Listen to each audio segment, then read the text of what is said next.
Welcome back to the First and Long College Football Show. We're about to break down LSU at Clemson, going to Death Valley, which is the real Death Valley. We'll talk about it here in a minute. Clemson, 4-point favorite as it sits right now, and they are the fourth ranked team in the country.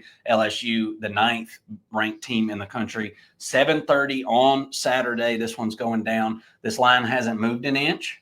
It's been 4 the whole time since it's open. Over under set at 57.5, which is high for what I've been looking at for most of these games, especially when you think about the offenses kind of being behind the game a little bit versus the defense typically. But we were just talking before we started the video.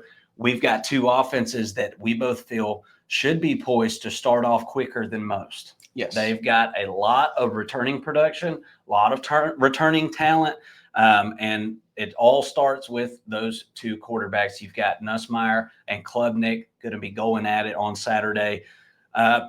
Look, first of all, we just talked about the line. It's 4 points. I think Clemson playing at home in this game is worth 3. Mm-hmm. Personally, I think that's worth legitimately 3 points. Yeah. I think that's worth. Really, I feel like Vegas is more indicating, like, as far as like power rankings and things like that going, or power rating. These teams are really, really, really close, and Clemson may just barely have the edge. And we'll talk kind of more of why I think that is. But I just want to kind of highlight some of what I'm really looking forward to about this game. The wide receiver cores for both of these teams are unbelievable, guys. And it's kind of a broken record for LSU every single year here lately. It's just been playmaker after playmaker after play. This year is no different. They hit the transfer portal. Nick Anderson, Barian Brown come on in. I mean, those are a couple of absolute studs. You've already got Aaron Anderson that's hanging out around the team. And we saw him, kind of bloom at certain times last year, dealt with some injuries.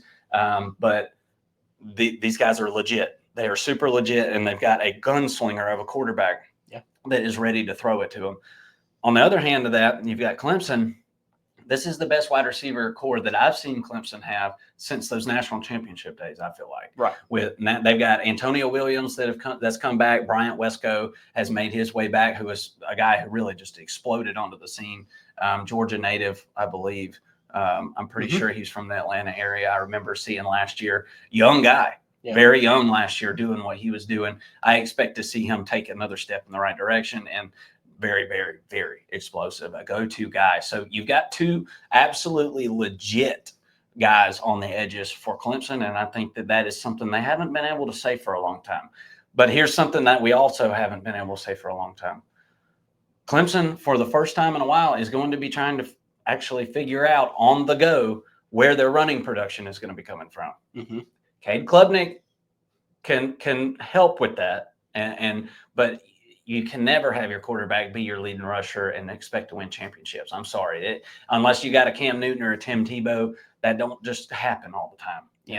Even though those guys did happen really close together somehow, 3 years apart or something like that. But that doesn't typically happen, guys. You need the running backs to get it done. Clemson's got young guys, right? But they're not proven, okay? And it seems like for years and years and years, you can look back and say, wow, they had that guy and then that guy and then that. It was just, there was studs ready to just take the reins every year. I don't see that at this point. I'm also not a Clemson insider, so I'm not at every practice. That guy may be ready to bust onto the scene. We talk about it here on the First and Long College Football Show channel. You can be a freshman and contribute at running back. On third down, typically freshmen struggle at running back. And in the passing game, they usually struggle. So maybe you don't need that as much. I don't know. We'll see. We'll see how things go. But, you're going to have to develop those young guys in the running back position for Clemson to get where they want to go, which is a national championship this year. 100%. I've heard several people pick them for a national championship. Heard several people pick LSU to go to the college football playoff this year. They have their own run game issues, Mason, and it's been a problem for them. Can Durham come in and pick up where he left off before he got hurt last year? That's my question. Durham was a good running back for LSU. Remember, he busted on the scene last year, and we were like, there it is. They finally got a running back. And then he got hurt. and it was back to we either have to throw the ball 3 times, or we're going to have to punt. You know what I'm saying? Like there was no in between. It was either we're living by the pass and we're dying by the pass, I guess is the better way to say that. I need more balance from LSU, and that's what I'm looking for. And I think that was the focus for this offense this offseason, was getting more balance, which is going to help you protect the football. They were very turnover prone last year. Nussmeier, I think that would help him a lot to be able to have somebody he can turn around and hand it off to, rather than having to put balls in windows like he's Brett Favre. Right. So that's where this one comes down to me, Mason. And I haven't really mentioned the defenses yet. Clemson, really good defense. LSU, a work in progress on defense. They got better a little bit last year. Maybe you can kind of talk about that.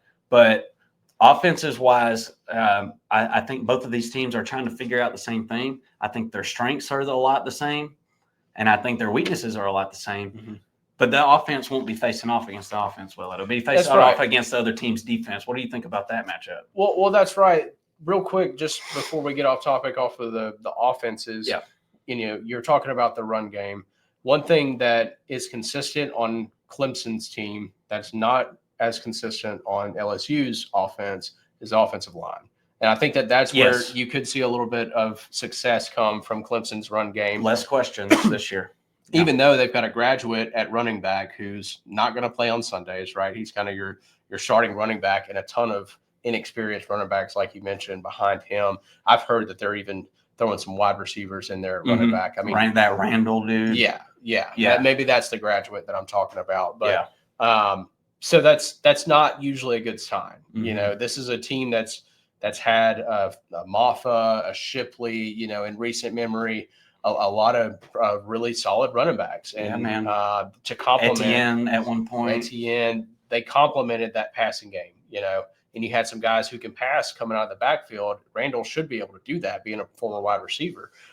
But I like the offensive line up front. And so I agree. When they're going up against this defensive line for LSU, which has had its issues, I think McKinley is an absolute stud. I think he's going to be really, really good. But we saw him as a true freshman last year start, and he had some mistakes. Did he take the next step here? Right.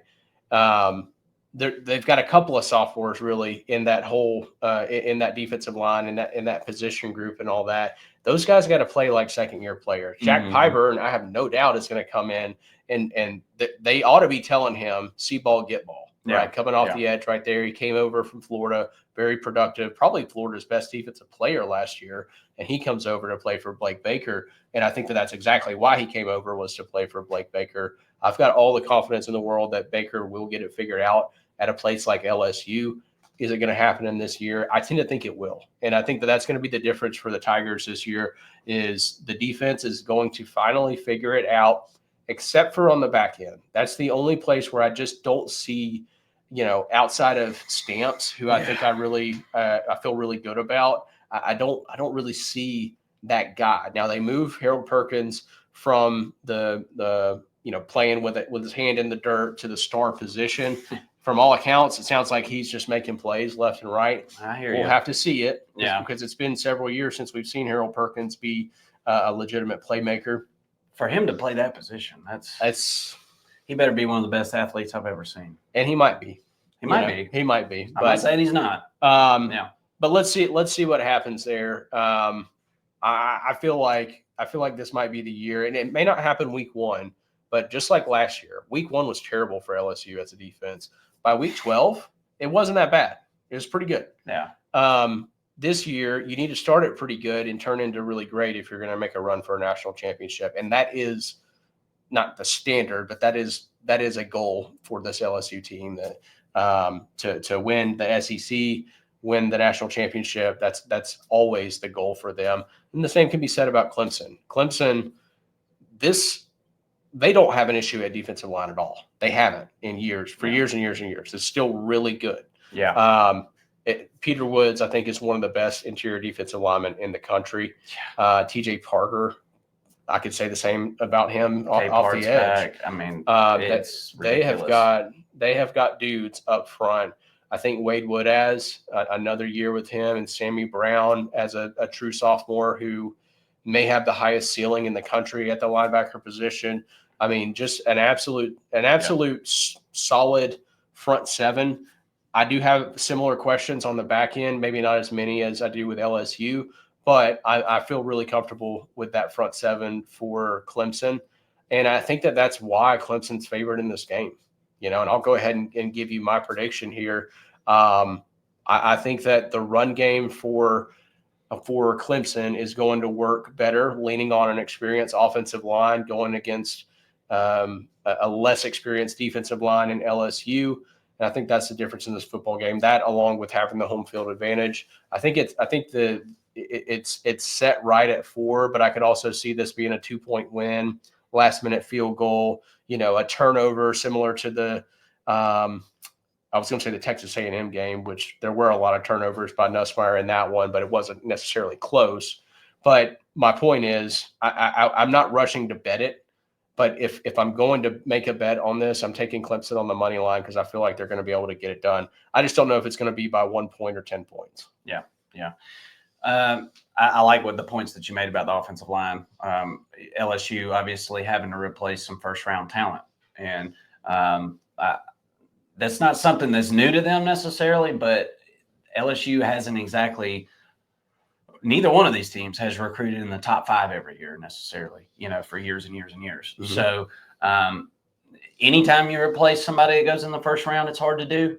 But it's especially hard to do when you're not, raking in top 5 classes every single year. These are more top 10, top 15 classes.